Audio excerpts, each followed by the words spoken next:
आइए जानते हैं आज के कुछ प्रमुख अंतर्राष्ट्रीय खबरों को। पहले एक नजर आज के हेडलाइंस पर।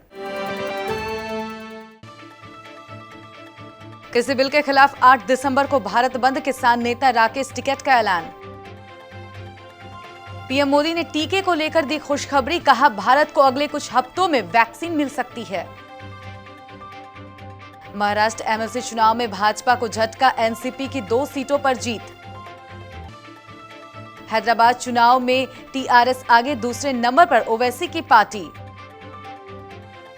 यूपी एमएलसी चुनाव में भी दिखा सीएम योगी का दबदबा, शिक्षक संघों का किला ढहा। चक्रवात बुरेवी को लेकर तमिलनाडु और केरल में अलर्ट, 90 किलोमीटर की रफ्तार से चलेगी हवाएं। उइगुर मुस्लिमों के इलाके में सुअर पालन हब बना रहा है चीन, शुक्रवार को शिविरों में खिला रहा है इसका मांस। सोना हुआ सस्ता, चांदी की कीमतों में भी अच्छी खासी गिरावट। शिल्पा सिटी ने खोला नया रेस्टोरेंट, सोशल मीडिया पर वायरल हुई आलीशान तस्वीर। और भारत ऑस्ट्रेलिया मैच में हुआ विवाद, टीम इंडिया पर लग रहा धोखेबाजी का आरोप। किसान आंदोलन का आज 9वां दिन है और कृषि कानून के खिलाफ किसानों का आंदोलन लगातार जारी है। कृषि मंत्री नरेंद्र सिंह तोमर समेत 3 केंद्रीय मंत्रियों के साथ आंदोलनकारी किसानों की कल हुई बैठक बेनतीजा रही। इसके बाद आज किसान संगठन आगे की रणनीति पर चर्चा करेंगे। किसान नेता राकेश टिकैत ने आज ऐलान किया है कि कृषि बिल के खिलाफ 8 दिसंबर को भारत बंद रहेगा। साथ ही उन्होंने यह भी कहा कि कल सरकार से किसानों की मांग को लेकर बातचीत होगी।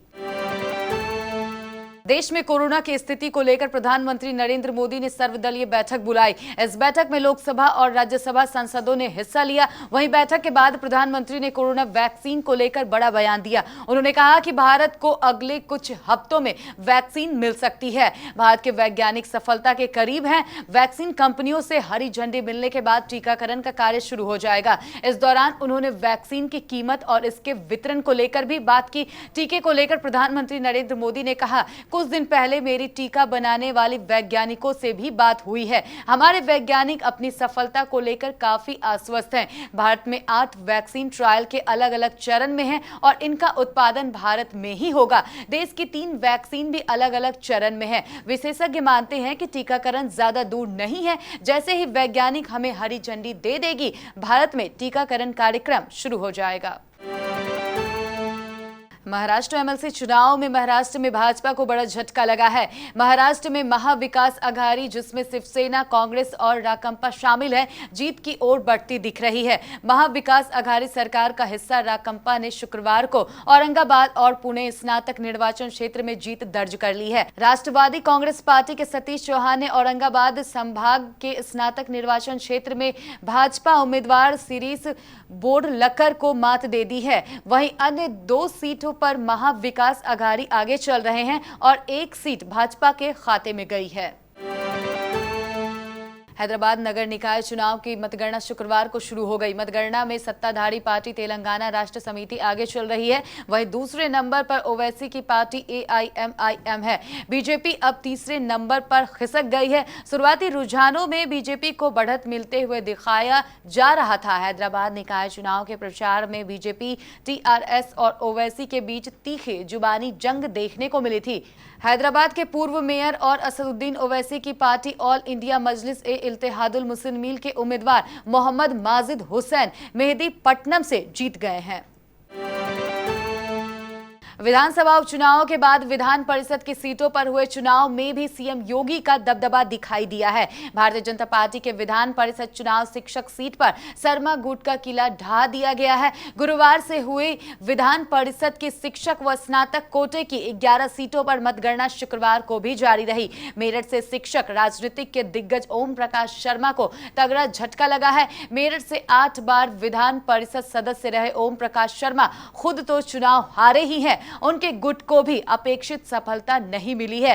शिक्षक क्षेत्र की 6 सीटों से भाजपा ने 3 पर कब्जा जमाया है। 2 पर निर्दलीय ने जीत दर्ज की है, जबकि 1 सीट समाजवादी पार्टी के खाते में गई है। कांग्रेस को 1 भी सीट पर सफलता नहीं मिली है। भाजपा ने इस बार विधान परिषद चुनाव में काफी जोर लगाया था। प्रदेश संगठन भी काफी सक्रिय भूमिका में था।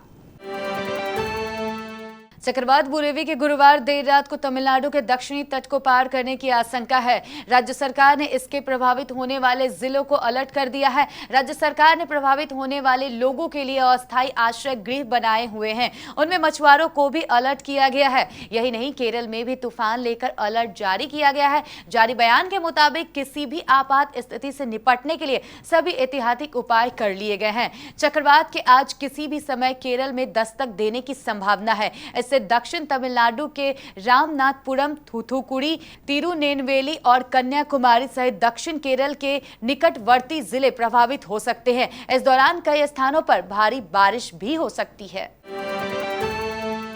चीन में उइगुर मुस्लिमों के साथ जिस तरह का बर्ताव होता है, इसकी जानकारी सारी दुनिया को है। वहीं बताया गया है कि चीन री एजुकेशन शिविरों में उइगुर मुस्लिमों को हर शुक्रवार को पोर्क यानी कि सुअर का मांस खाने को लेकर मजबूर किया जा रहा है। चीनी सरकार द्वारा किए जा रहे अत्याचारों के शिकार रही एक महिला सेरागुल सौतबे ने इसकी जानकारी दी है। सेरागुल ने कहा, हर शुक्रवार को हमें सुअर का मांस खाने के लिए मजबूर किया जाता है। उन्होंने जानबूझकर एक दिन चुना है जो मुसलमानों के लिए पवित्र है और यदि आप इसे अस्वीकार करते हैं तो आपको कठोर दंड दिया जाता है। सोने के भाव में शुक्रवार को अच्छी खासी गिरावट देखने को मिली है। एचडीएफसी सिक्योरिटीज के मुताबिक सप्ताह के आखिरी कारोबारी सत्र में राष्ट्रीय राजधानी में सोने का मूल्य 136 रुपए टूटकर 48,813 रुपए प्रति 10 ग्राम पर रहा। इससे पिछले सत्र यानी गुरुवार को दिल्ली में सोने का बंद भाव 48,949 रुपए प्रति 10 ग्राम पर रहा था। सिक्योरिटीज के मुताबिक रुपए की कीमतों में मजबूती और वैश्विक स्तर पर सोने एवं चांदी की कीमतों में उतार चढ़ाव की वजह से घरेलू सर्राफा बाजार में इन दोनों धातुओं की कीमतों में अच्छी खासी कमी देखने को मिली है। एचडीएफसी सिक्योरिटीज के मुताबिक राष्ट्रीय राजधानी में चांदी की कीमत भी 346 रुपए घटकर 63,343 रुपए प्रति किलोग्राम पर रही। इसके पिछले सत्र में यानी चांदी की कीमत 63,689 रुपए प्रति किलोग्राम पर रही थी। बॉलीवुड के कई सितारे फिल्मों में अभिनय करने के अलावा अपने बिजनेस की वजह से भी काफी चर्चा में रहते हैं। बहुत से सितारे हैं जिनका रेस्टोरेंट और होटल का बिजनेस है। इन्हीं में से एक शिल्पा शेट्टी भी हैं। शिल्पा शेट्टी ने अपना नया रेस्टोरेंट खोला है। उन्होंने अपना नया रेस्टोरेंट मुंबई में खोला है। इस बात की जानकारी खुद अभिनेत्री ने दी है। शिल्पा शेट्टी फिल्मों के अलावा सोशल मीडिया पर काफी सक्रिय होने की वजह से भी चर्चा में रहती है। वो अपने फैंस के लिए खास तस्वीरें और वीडियो साझा करती रहती है। उन्होंने सोशल मीडिया पर अपने एक रेस्टोरेंट की तस्वीर साझा की है। साथ ही इसके लिए उन्होंने खुशी भी जाहिर की है। तस्वीर में शिल्पा शेट्टी का नया रेस्टोरेंट काफी आलीशान नजर आ रहा है।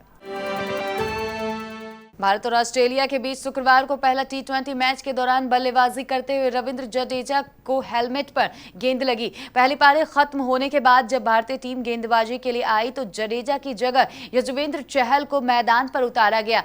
मैच रेफरी डेविड वुन में आईसीसी के नियमों के मुताबिक उनको अनुमति दी थी, लेकिन ऑस्ट्रेलिया का खेमा इससे नाराज नजर आया। भारतीय टीम ने आईसीसी के नियमों के तहत ही चहल को जडेजा की जगह मैच में शामिल किया था, लेकिन ऑस्ट्रेलिया के कप्तान और कोच इस बात से खुश नहीं थे। दूसरी पारी शुरू होने से पहले कोच जस्टिन लैंगर कप्तान आरोन पिंच के साथ बाउंड्री पर खड़े होकर मैच रेफरी के साथ इस बात पर बहस करते नजर आए। जडेजा को आखिरी ओवर में हेलमेट पर गेंद लगी थी, जिसके बाद उन्होंने बल्लेबाजी जारी रखी और पारी खत्म होने के बाद मैदान से वापस लौट गए।